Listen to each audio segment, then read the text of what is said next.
Hello, product people. Welcome to the Product for Product podcast, hosted by Matt Green, data advocate and product manager, and Moshe product leader and author. Our goal is to serve the product community by helping you find products that can help make your work in product management easier. Thanks for joining us on another episode of the Product for Product podcast. Welcome back, everyone. On today's episode, Moshe and I are speaking with product coach and consultant Christoph Steinlehner about using the MAPPER method to enable alignment on your next actions. Let's dive in. How you doing, Christoph? Hi, thank you, Moshe and Matt, for having me. It's really good to be here. I'm doing fine, and I'm looking forward to talk to you about the MAPPER method and how it gets people out of the pain of endless meetings, things we know all. It's a pleasure to have you. Yeah, we're all, as PMs, we're always looking to get out of a meeting if we can. So how you doing, Moshe? I'm good. How are you, Matt? And how are you, Christoph? It's a pleasure having you. Thank you. And Christoph, you're joining us from Washington, D.C., right? Exactly. So I'm based in Washington, D.C. As you hear, I'm not a native. So I moved here 2 years ago. I'm originally from Germany, lived the last 20 years in Berlin. But currently, my home is Washington, D.C., which is pretty nice. Very nice. Yeah. Makes it easier for us to meet on the same time zone. That's true. Even though we do love to have people from all over the world. So I'm not complaining here. Yes, that's right. That's right. Well, great. That's good stuff. As we hop in, let's talk about your background. So what's your background and what you're up to today before we talk about the MAPPER method? Yeah, so right now I'm working as a product coach and consultant. And before I was a product manager, but I wasn't born as a product manager, of course. And like most of us, I had a little bit of a long and winding road to this position. So I started more than 20 years out as a web designer and designer in an enterprise. It wrangled big CMS systems and stuff like that. But then I liked the design stuff more. So I went into interaction design and then did a stint at exhibitions. So did a lot of interactive stuff in exhibitions where I really learned like prototyping, iterating, things like that. So really like this studio atmosphere before I then got more product design roles and then pretty quickly went into product management and product leadership. And now for a couple of years, I'm concentrating on giving what I learned to other people and help them to excel. That's Amazing. excellent. Yeah, we all come from different backgrounds. That's one of the great things I love about product management. Like Moshe comes from the engineering developer background. I come from a finance and accounting background, and we're in the same spot. And so it seems like all the guests we talk to, the majority of them come from different walks of life. And I think that's ultimately like a really valuable trait to have as a PM. So it's very cool. Yeah, absolutely. It's I love how you said it. I wasn't born a product manager. Yeah. Even though we probably were born to do it. Yeah, that's right. We didn't grow up. People grow up wanting to be doctors and firefighters, but but hopefully the future, the kids of our future will say, I want to be a product manager. So when I'm sure my mom didn't say, I want my son to be a product manager. So exactly. That's right. Yeah. But this is the fun of our era as well. That's right. That's right. Yeah. Amazing. Now, the MAPPER method, that's what we're here for today. And this is a method that you put together to help people align their thoughts and get out of those annoying meetings and stuff like that. Yeah. What led you, before we get into the method itself, what led you into it? How did you get there? So it was pretty natural for me because, as I said, I have a background in design, so I already used a lot of visual methods. So it was always natural to work like that for me. But I had a situation a couple years back where I was asked to implement a new business model in an education company for their digital product. So they sold just single licenses via their web shop or via direct sales, and already started then to have packages in their direct sales. So you can imagine schools don't just pay for one license. They want to have like a full class or a full school and so on and so on. And the other thing was they wanted to move into subscription models. So of course, digital products doesn't make sense to just sell them once and then like a school can use them forever. That's a quite unsustainable business model for them. And I want to go into this. So I was asked to, hey, Christoph, you know a lot of teams here and stuff like that. Can you please help us implement this? So the plan was pretty clear, and everybody thought it's like it should be easy. And I was like, yeah, that should be easy. Like we have all these teams and we have like the things in place and so on and so on. So I went out to speak to the different teams. So there were around 10 teams involved. And was asking them like, what do we need to have like this piece and that piece? And the result was that I got a lot of like question marks. And people said like, yeah, I don't know really. So we can do this small thing, but we have a dependency to that team. You should talk to them. And with that, like I went from meeting to meeting.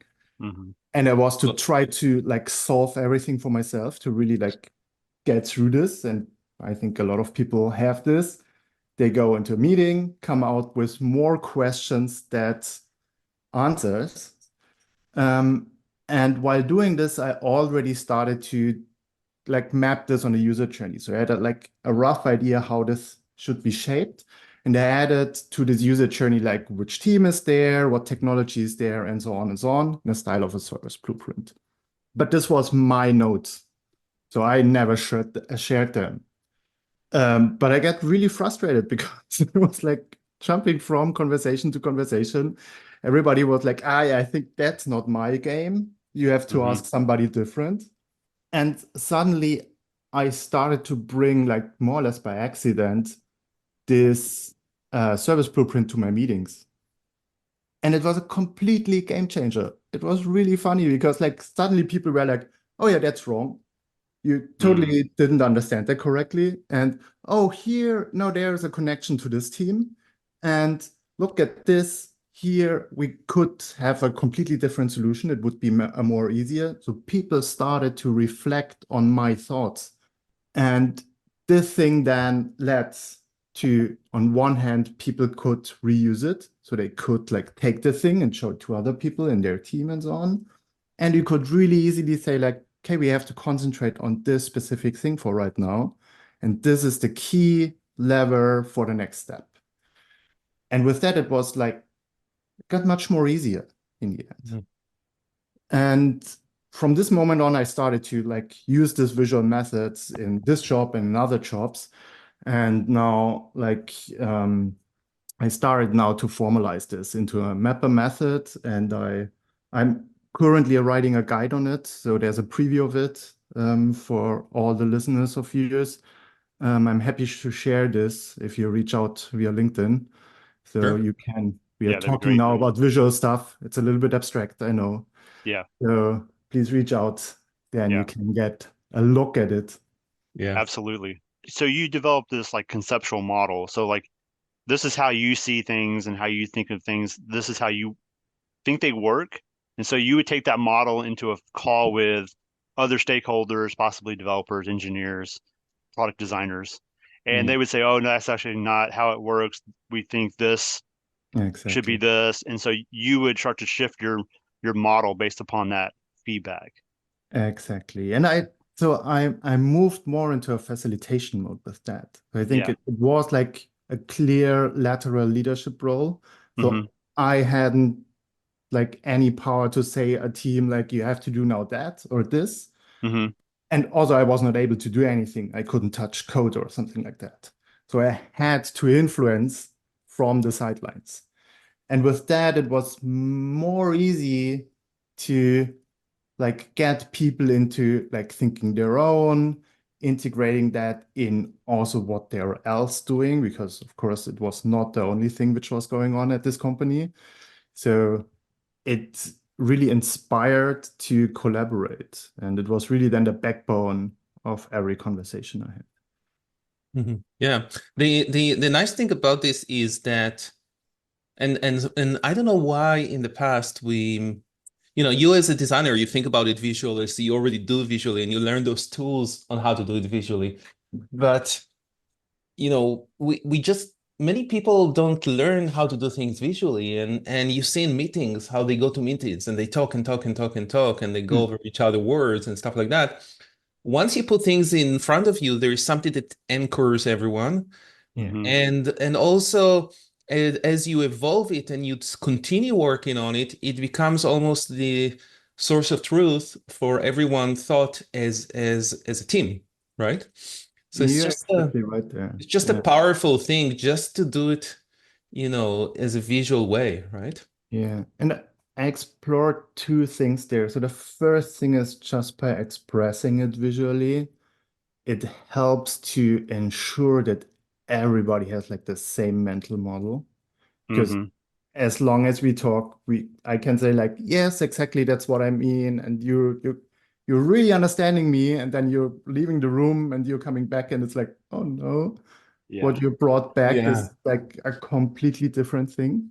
Yeah. The first aspect, you have to get concrete, and it's pretty easy to get concrete because in the end, it's post-its on a wall. It's not like drawing a nice picture and stuff like that. Like we can do that, and we already do this stuff.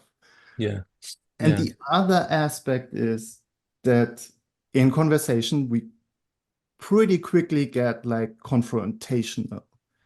So if you say like asking me, why is it like that? I naturally get defensive. I naturally get like in this mode where it's like, oh, it's supposed to be like that, and it's the thing, and we can't I'm not sure it if it is. and because it's like my baby or it's my thoughts, you're criticizing my thought. And as soon as we bring it into an external mode, we can talk about the thing. And we can talk about like, oh, if we change this step, what would happen? It's not about like, oh, I change your step. It's this step. Oh, I see. So it's this disassociating it from person and become a thing that we all talk about. Exactly. What do you do about language? I know that this is really interesting. This discussion really interesting. So I'm still kind of like I want you to start talking about Mapper at the steps, but one of the things that I always see when you put things on the wall that is still a challenge is words. Because yes, there is the same mental model, but people might use, and usually it's sticky notes with words on it. Yeah. And people will use the same words to think about different things. Yeah. And that can become sometimes either a blocker or something that make people go into different routes in their heads because they think, and it might take time to realize that we're talking about different things. So how do you solve that problem? And maybe I'm asking you from a designer perspective or from the experience of doing it, for so long. Yeah. So yeah, of course, this is like what we have in conversations, and we also see then when we put stuff on the wall.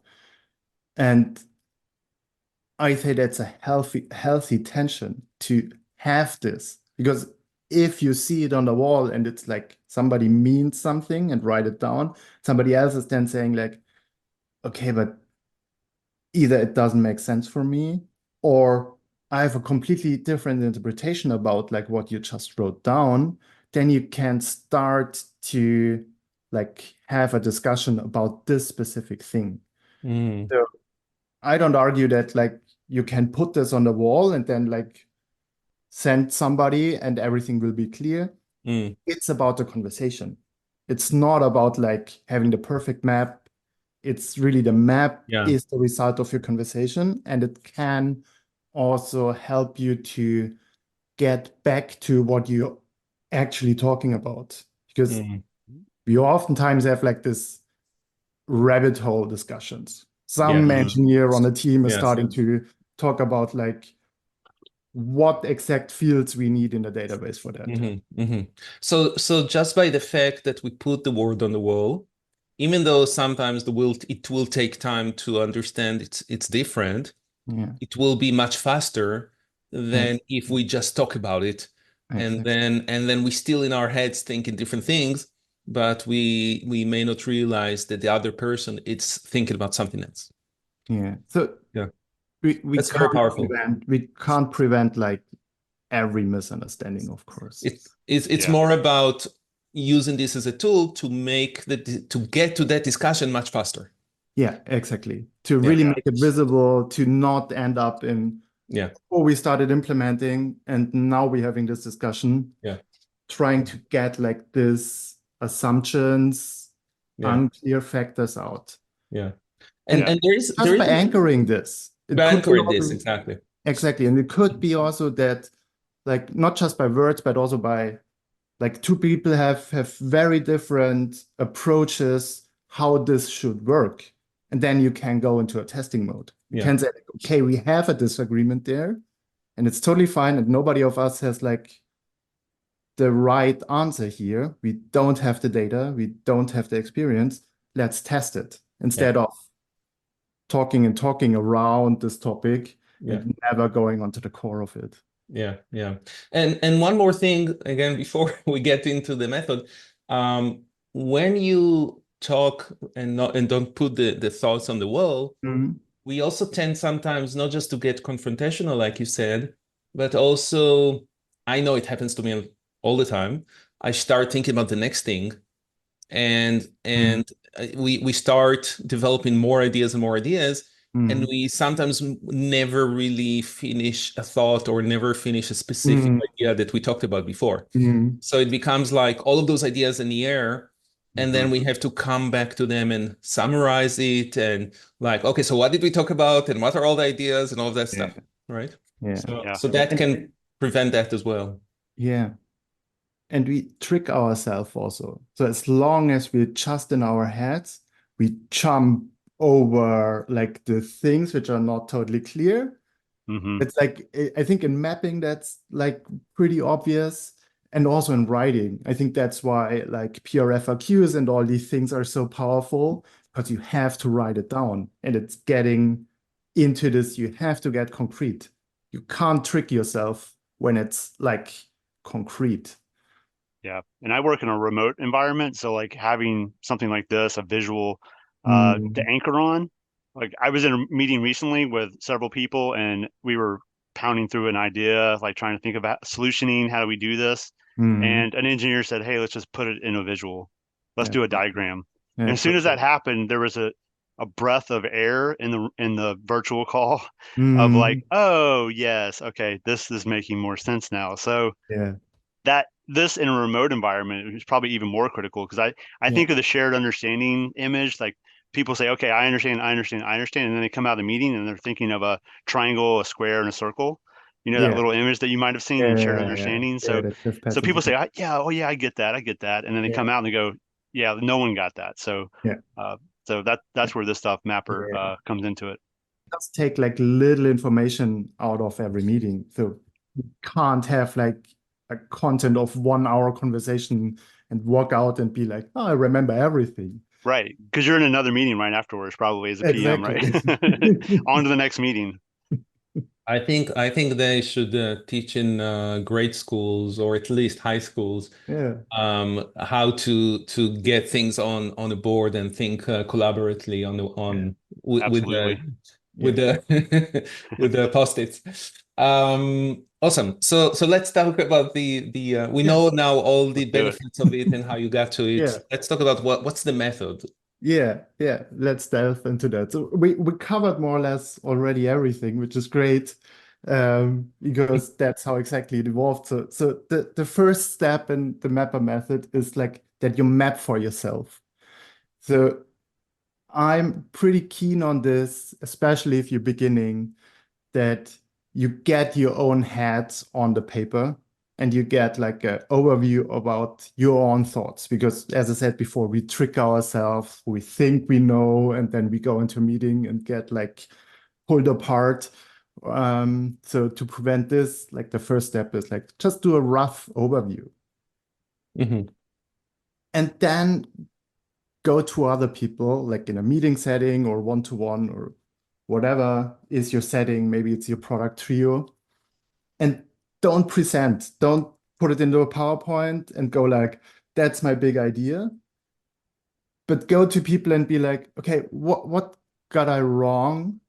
What do you see differently? Get really the perspectives. And with that, like develop this shared understanding, this shared visual representation. So instead of like, we are often using PowerPoints and stuff like that in meetings, which are horrible because nobody will critique that either, or it's not easy changeable. It's not like from a listening perspective. I'm in a talking perspective and I'm presenting. If I come with a map, I'm in a listening perspective. And then when we have like a shared understanding, we already develop usually like the assumptions and risks. So we see the thing and we see like, okay, we either this is like an as-is status, but we don't exactly know how this is working in reality. So we have to investigate more. Or this is like a to-be state. So this is something we are imagining where we're changing something in a step. And we want to discuss now the risks. What is like unclear? And then planning and acting a small step, a small like experiment, a small like exploration, a small investigation. That's where like discovery work comes in, where you start to like just be like, what is not totally clear? What do we have to test? And you can, while mapping, point on a thing and be like, okay, this exact component is unclear. We don't know if the user is really doing this. Let's test this. Then we go into the evaluate and insights. So we test something, we look, okay, what does it mean?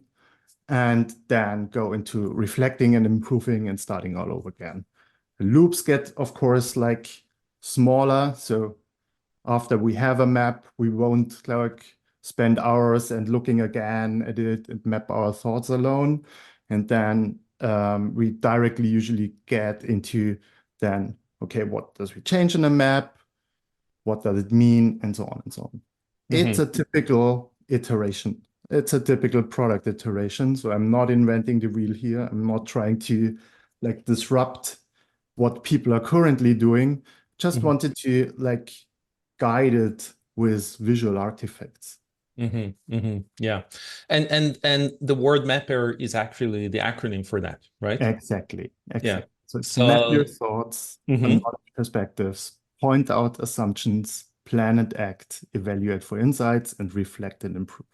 Amazing. It's always nice to get something that actually is meaningful and then help us to remember that. The interesting thing about something that came to me when you were talking about the knowledge perspective is that we come from also a perspective of humbleness, that we're humble enough to admit that we don't know everything. So it's not just a facilitator. For facilitators, it's easy. Facilitators usually are like, yeah, we know we don't know everything or we don't know anything. We're helping you do the work. Yeah. But if we're part of the work, you're in the middle of it, and we are like the SMEs, or we are product manager already working for a long time with that, or we're managers, it's always really important to remember that we don't know everything. And we need to put our biases aside and be humble about it. So putting it as a step in there is actually really powerful. Yeah. And that's why I also split up like the first like map your thoughts, because everybody of us has like ideas and thoughts and we know a lot. We don't come into the situations without any knowledge. We know a lot of stuff. But then like having our perspective and then getting challenged, asking for feedback. And that's for me, that's coming also from design. So in design school, what you're doing is design critique.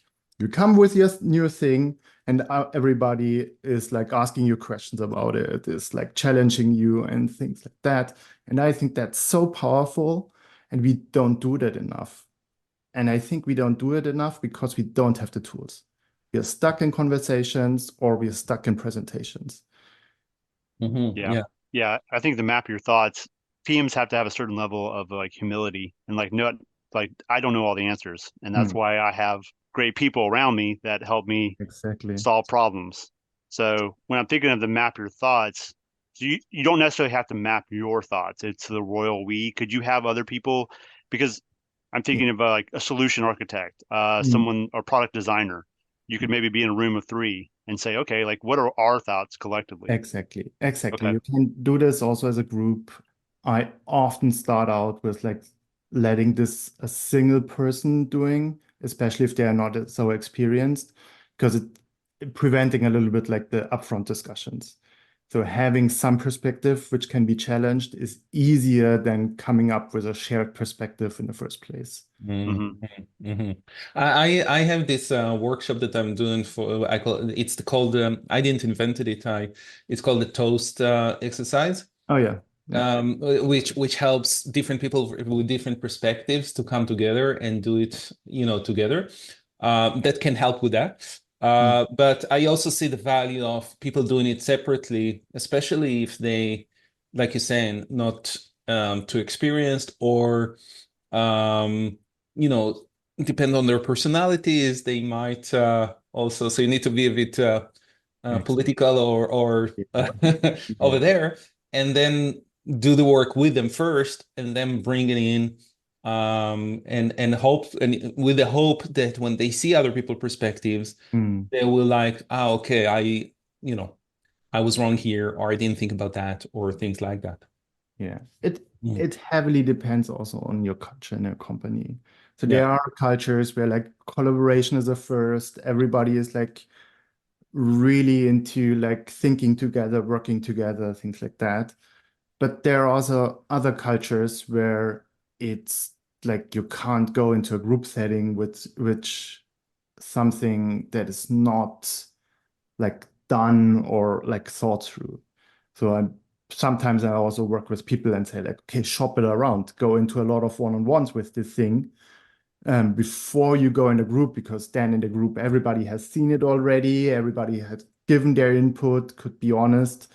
And it's not a surprise where then just like, I don't know, your highest paid person is the only body speaking about it, or you have like a quite influential engineer who is like turning everybody down or things like that. So I can think about like Amazon with their 6-pagers that you have to be really ready for a meeting before you come in there.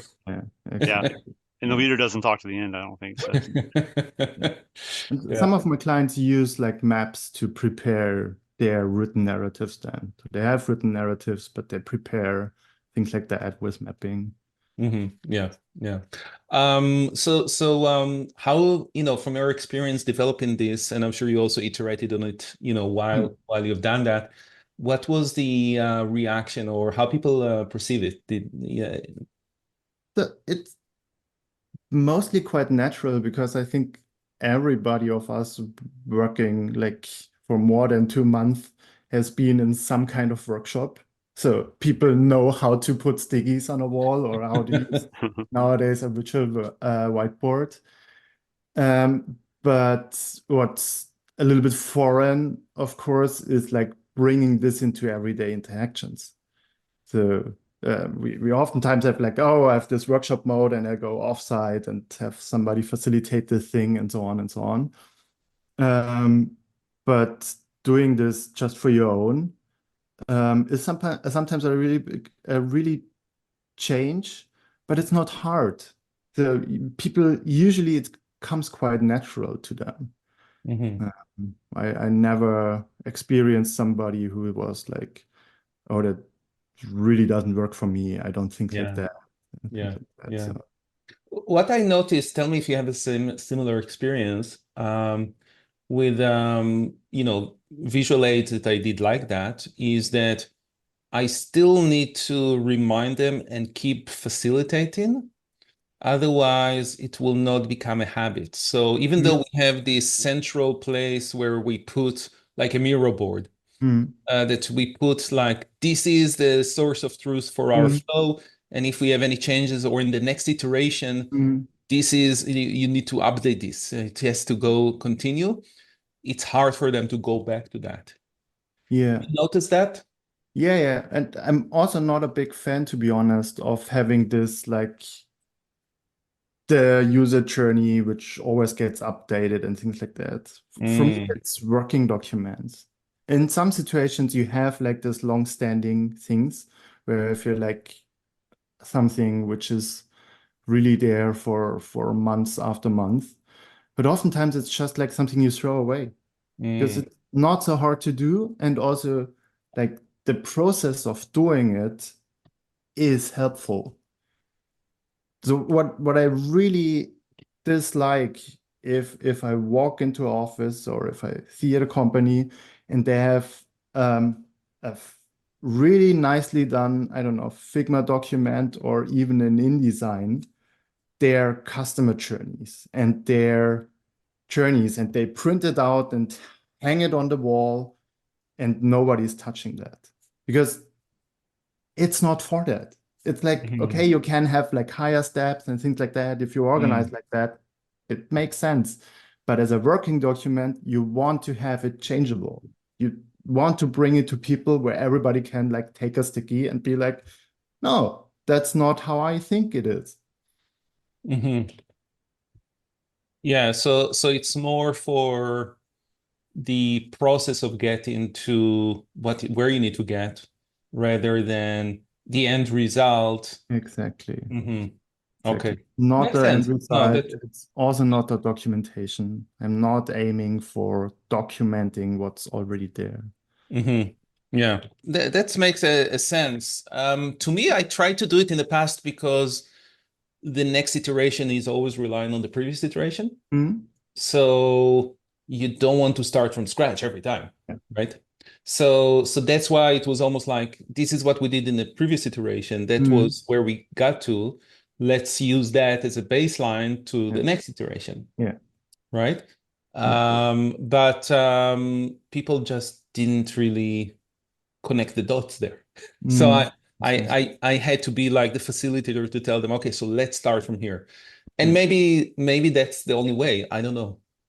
Of course, somebody has to own this. Somebody has to. So, of course, there are situations. Of course, I saw teams where this is like the natural way of working. Yeah. But if nobody is driving it, someone needs to take that hat. Yeah. Exactly. Somebody needs to take that, and that's also why I'm mostly speaking with product managers, a little bit with designers, because oftentimes product managers have exactly this hat where they are driving the conversation, they're driving the direction, and they oftentimes get like help from everybody, and people take this and go into like smaller discussions, but somebody has to drive it for sure. Yeah. This I'm going back on the map your thoughts. I'm looking at this visual that we'll share with the audience. You know, as product people, we're thinking about the top of the iceberg. And so you have this thing called line of visibility. And I'm hanging on that because it's often the stuff underneath the waves that ultimately help you deliver to the customer. And product people don't always think about under the waves. So I love that line of visibility. So it's like I brought this from the service blueprint. So it's the thing where you say like, okay, that's visible from the user side, but that's internal. And internal could mean a lot of things. It could mean like, okay, which team is responsible for that? It could be which technology, it could be which processes, and so on and so on. And we often have like dependencies there, and then platforms underneath, and so on and so on, where then another technique I'm using comes into play, which is the Wardley mapping, where you go really down into the value chain. So the example you have, and I can send to the listeners, it's one approach. It's like in this example is a service blueprint and an assumption map. I also use the same method with an KPI tree. I go into a discussion and start to like, let's model how we think our business works. And then let's see, do we have to investigate more into the data to really understand how this model works? Do we want to change something in this model? Do we want to introduce something new? So the same mapper method, but different visual approaches. So it's not a one size fits all every visual approach. Yeah. So I really try to be like flexible in this and more concentrate on what steps you need to go instead of, oh, that's the thing you have to fill out and then you're done. That makes a lot of sense because every case will need maybe different ways to map your thoughts. Yeah. But the idea is to map your thoughts, whatever way that works for people. Exactly. Right? And you can start by just putting a couple of stickies and a couple of arrows between them. Yeah. Oftentimes it's like that. Just make sense of what's in your head. Yeah, or a mind map or whatever it is. Exactly. Yeah. I remember when I started many years ago when I was teaching Scrum to a new team and we went, analog with a real board and the sticky notes. And the developers were asking me, why are we going analog? What is going on here? So I had to think about it and explain it. And there is actually a great book that I read. I can't remember the name right now, but it's about analog and in the era of digital, why sometimes analog is really helpful because it's so much more accessible and immediate. And like you said, just putting a couple of sticky notes on the wall can start a discussion, right? Yeah, exactly. I think it's like little kids when they had crayons and they just were drawing on the wall when the parents didn't watch them, and and that's where creativity is starting. That's going back to your inner child. Yeah, that's exactly why I say start either really on paper or on some really free-form tool like a virtual whiteboard, and don't start to work in some certain tool which is pretty descriptive. You can move to this at some point, but starting like this free-form, this easy moldable, and I can write there and can put some note there, is really helpful to have an open discussion. Which brings me in my head to the topic of, this year or decade or whatever it is, which we always come up, towards the end of our episodes. And this is AI and Gen AI. Yeah. Whether surprise, whether because I had some thoughts in my head, if you follow our podcast, you know that my opinion about Gen AI and Matt's opinion about Gen AI, and we love talking about it. Yeah. But for some reason, I'm thinking, can AI do that? And the thought there is really, how in meetings these days, because we started this discussion about reducing the issues we have with meetings. Yes. The solution people are using these days with meetings is the AI to summarize what the meetings are. Yeah. Now, the question is, now the thought I had in my head was, can people using these AIs take all of those summaries and create a shared understanding over time of how they're talking and thinking and stuff like that, and maybe create those service blueprints or create their mapped thoughts and stuff like that as a generative AI? I know the answer. I don't think I know. I know the answer. and I think this is really the wrong approach to go there. So tying it back to what we just said about keep it simple and put your thoughts on the wall, I don't think the right way is to go with those summaries of those meetings. I think it's like preventing those meetings in the first place. And this is actually tying it back into things we talked in the past and things every product manager is talking about, and designers as well, is not like solve the problem based on the technology that you have, but solve the problem in a way that will actually solve the problem, right? Yeah. Mm-hmm. So, Yep. So yeah, it's really interesting. So I think we're not there yet, just from a tool perspective. But what I would love to have is like an AI bringing an additional perspective into this discussion. So if they could like mark up the things and be, for example, like, yeah, it's nice that you mapped it out like that, but actually your technical systems are working differently. Mm-hmm.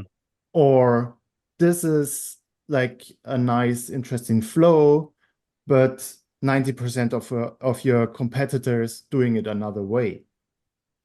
Just getting like this perspective would be really interesting to have like another challenge for my thinking.